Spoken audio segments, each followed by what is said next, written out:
E aí, pessoal, tudo bem? Vamos falar nesse vídeo sobre titulação.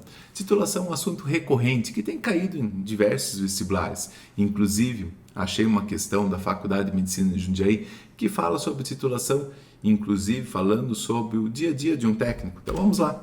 Olha só, nessa questão ele fala sobre o hidroxissódio. E o hidroxissódio, uma característica dele, que ele é hidroscópico. O que tem a ver se ele ser hidroscópico? Ele absorve água do ambiente. Então, quando eu deixo aberto, exposto um frasco que tem hidroxissódio, ele começa a pegar a massa de água do ambiente. E isso faz com que aumente a massa do sólido. E quando eu vou fazer uma solução, pode ser que eu tenha um erro experimental, porque eu estou pesando água que deveria ser hidroxissódio, então eu vou ter uma concentração inferior à medida. E foi exatamente o que aborda esse exercício, que o técnico gastou 4 gramas para fazer uma solução de 500 ml, né? Foi até a balança, pesou então 4 gramas de hidroxissódio, supondo que 100% hidroxissódio, ou seja, totalmente puro, mas ele desconfia que tem água ali no sólido. E aí dissolve em 500 ml de água e prepara a solução dele. Já tendo uma solução padronizada de ácido clorídrico, ou seja, concentração do qual ele conhece e tem certeza, no caso 0,1 mol por litro, ele resolve fazer uma titulação. O que essa titulação é? É nada mais do que uma conferência, ou seja, ele abre uma torneirinha da bureta, começa a cair gotas a gotas o ácido clorídrico, ele vai reagindo com hidróxido de sódio, tendo presente na solução um indicador de meio, então o meio muda de cor. Então, no caso, estava básico, quando ficar neutro ou ácido, o indicador, que em geral o pessoal usa fenolftalina, fica incolor. E com isso ele anota, então, o volume que foi gasto do ácido clorídrico. E ele já tem esse volume, que foi o 36 ml. Bom, daí com isso ele tem 2 itens que ele quer saber nessa questão da Faculdade de Medicina de Jundiaí. O item A, escreva a reação de ionização do ácido clorídrico. Cuidado, ele perguntou ionização e não neutralização. Tem diferença? Tem. A reação de ionização somente mostra que o ácido está sofrendo a ionização e não a reação de que o ácido reage com a base, que seria o próximo item, que é o item B. Então vamos fazer o item A para a gente enxergar aí. Então, olha só, o item A, ele pede a reação de ionização. Então, vou escrever lá ácido clorídrico, que vai reagir com Opa, não, ela já estava escrevendo a reação de neutralização, com água. E aí, o que acontece quando ele reagir com água? Bom, o ácido, ele só é ácido porque ele tem a capacidade de liberar H+, ou seja, o íon hidrogênio.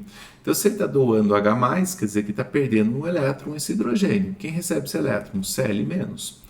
Ok, então quando eu juntar o H+ com a molécula de água, então aqui eu tenho H2, vai passar a ser H3. E aqui mais o oxigênio, H3O. Como esse hidrogênio está com carga positiva, então forma H3O+, mais o ânion que estava ligado aqui, que é o Cl-. Então essa equação é chamada equação de ionização do ácido. Ok, ainda na questão A, ele perguntava assim, determine a geometria do cátion formado. Então, o cátion é a espécie positiva. Então, ele quer saber qual a geometria que esse H3O+ tem. Então, antes vamos entender qual que é a geometria que a gente tem da água. Então, lá no caso da água, H2O, eu tenho oxigênio e hidrogênio.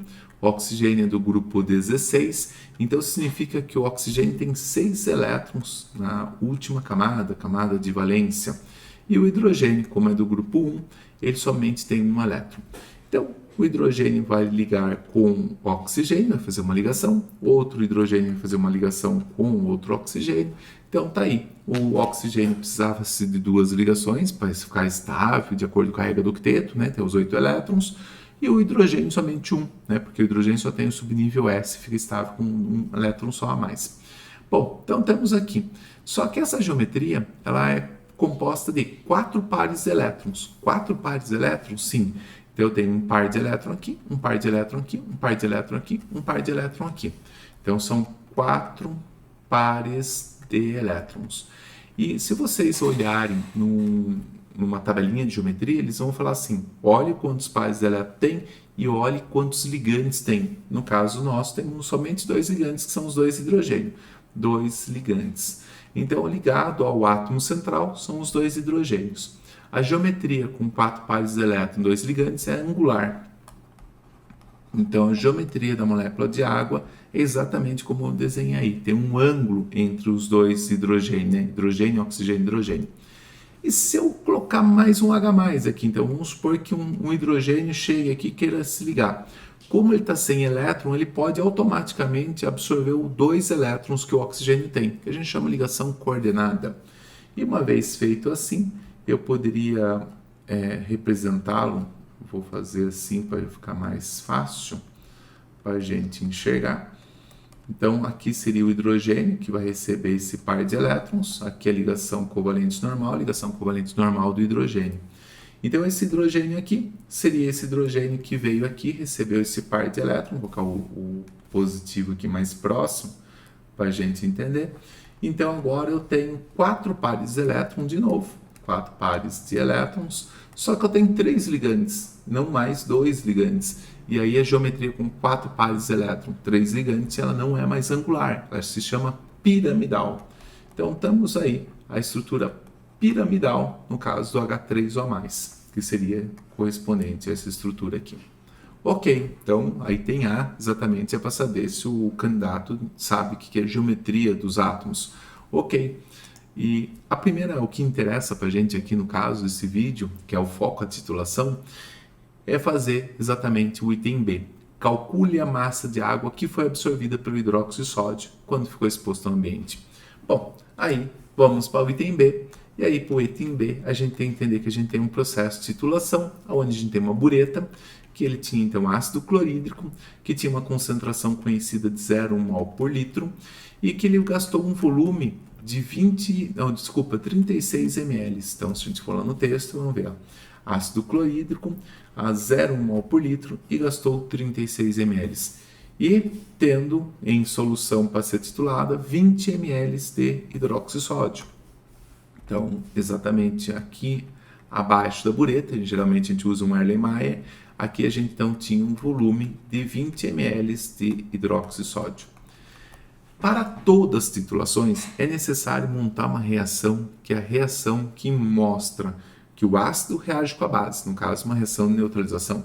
Então, vou montar aqui ácido clorídrico reage com hidróxido de sódio. Essa equação é muito clichê, todo mundo conhece ela, que está estudando neutralização. O ácido libera H+, e a base libera OH-. Então, consequentemente, quem está ligado com hidrogênio vai ficar com carga negativa, quem está ligado com o OH- da base vai ficar positivo. E aí é só a gente fazer aquela carinha feliz. Carinha feliz? Porque se a gente fizer essas 2 carinhas aqui, fazer uma bolinha aqui, a gente faz isso aqui, ó, carinha feliz. Ah, professor, que bonitinho. Bonitinha, carinha feliz. Bom, então temos aqui o sódio mais e o Cl-, então o famoso NaCl, cloreto de sódio. Temos aqui o H+ e o OH-, então vamos ter a molécula de água. Ok, e reparem bem, eu tenho uma quantidade desse e uma quantidade desse, ou seja, 1 mol de ácido clorídrico reage para 1 mol de hidróxido de sódio. Então isso ajuda bem a gente entender que a reação tem uma estequiometria 1:1, sim. Então, o número de mols que eu tenho do ácido clorídrico, quando a gente fizer essa conta, vai ser o mesmo do hidróxido de sódio, sim. Então, pegando esse dado que a gente tem aqui, eu vou fazer essa análise. Então, eu tenho 0,1 mol em 1 litro de ácido clorídrico, ou seja, em 1000 ml de ácido clorídrico. Quanto que eu usei? 36 ml. Então, se eu usei 36 ml, dá para descobrir quantos mols? Sim, basta fazer o 36 multiplicado pelo 0,1, que é a famosa multiplicação em x, né, em cruz. Então, vamos fazer exatamente isso, o 0,1 vezes 36. E aí, posteriormente, a gente vai fazer uma outra conta. Esse 1000 vai passar multiplicando o x. Como ele está multiplicando o x, se eu quiser já resolvê-lo, eu posso passar dividindo. Então, nesse número que eu acabei de fazer aqui a continha. Então, aqui eu vou ter 36 vezes 0,1, é a mesma coisa que dividir 36 por 10. Vou ter 3,6 dividido por 1000. Então, isso aqui vai me dar 0,036 mol. Esse é o número de mols que eu tenho do ácido clorídrico, ou seja, 36 ml de ácido clorídrico tem essa quantidade de mols. E essa quantidade de mols que é do ácido clorídrico é idêntica ao número de mols que eu tenho do ácido hidroxissódio. Ah, que legal. Ah, então eu já sei a concentração do hidroxódio. Mais ou menos, tem que calcular, porque você não tem 36 ml, você tem 20. Então vamos para o próximo slide para a gente ver essa conta. No caso do hidroxissódio, eu tenho então 0,036 mol em 20 ml, que foi o que foi colocado para analisar. Só que inicialmente gastamos para fazer a solução 500 ml. Eu poderia sim achar que é concentração, mas o intuito não é saber a concentração. O intuito é saber qual a massa de água que foi absorvida pelo hidroxódio. Então eu quero saber massa. Então eu vou fazer o seguinte, vou colocar 500 ml, que foi o volume que foi preparada a solução, para saber quanto de massa foi colocado. Então, bom, vamos lá. Primeiro eu vou achar o número de mols total. Então o número de mols total é novamente uma regra de 3. Então a gente vai multiplicar os termos. Então vamos lá.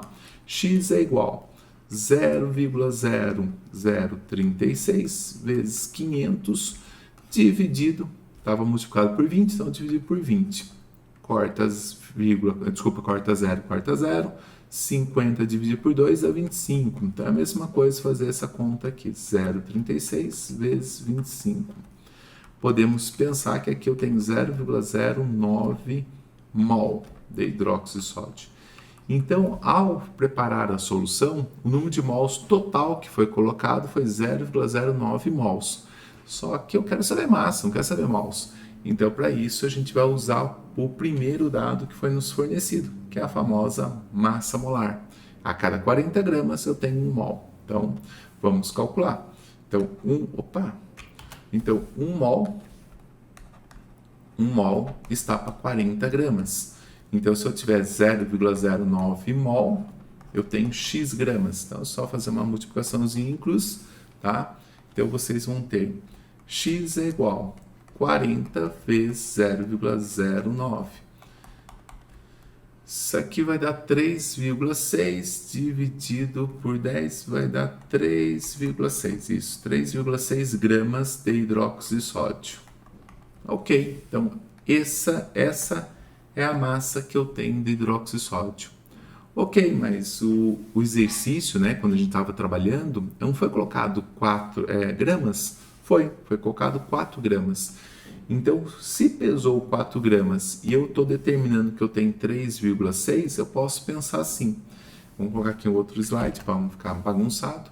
A minha massa total, que eu penso assim, que é o hidroxissódio mais a água, foi de 4 gramas. Quando eu faço a subtração de 3,5 gramas, que é somente hidroxissódio, então eu vou ter 0,4 gramas de água. Opa, então tinha 0,4 gramas de água. E detalhe, né? Se a gente pensar em porcentagem, não pede, quer saber só massa. Mas se eu pegar aqui a massa, que é o 0,4, dividido por 4 e multiplicar por 100, né? Então 4 que é a massa total, 0,4 que é a água, eu tenho então aqui 10% de massa que foi incorporado, ou seja, um erro até expressivo, né? Então eu posso ter preparado a solução certa, feito todo o que se pede, e eu tenho um erro de 10% da minha análise. Olha que cuidado que a gente tem que ter com os reagentes. Então, essa questão da Faculdade de Medicina foi bem interessante, que ela mostra o dia a dia, né? E mostra que então foi incorporado água no hidroxissódio nessa situação aí. Bom, espero que tenha ficado claro esse vídeo aí para vocês, que vocês tenham entendido. Caso haja dúvida, escreva nos comentários, será um prazer respondê-los. Se gostou do vídeo, compartilhe com os colegas, curta o vídeo, ajuda bastante aqui o canal. Muito obrigado, até mais!